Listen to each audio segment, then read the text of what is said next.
semula. Ouais, bandeko, n'habite soki bo yebi, mais na komi ko tangisa à l'université. Lelo na préparé qui premier cours, mangai, na premier exercice. Et donc ce qu'on a lancé bino défi. Na opesa bino exercice moko.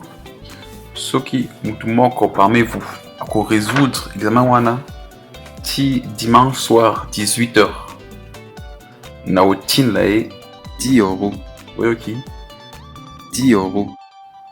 Et na oboa là comme on a na katia vidéo moko.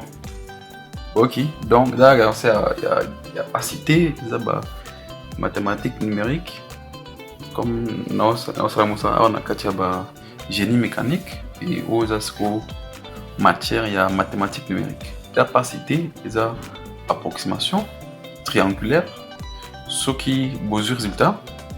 Et puis vous savez un petit résumé vous tenez la photo il y a calcul na bino ce qui besoin na hotel na bino 10 euros na kubok la comme na bino. Bon, bonne chance, on est ensemble. Le faux Mundele, mon Allemagne, Lamba Semoula.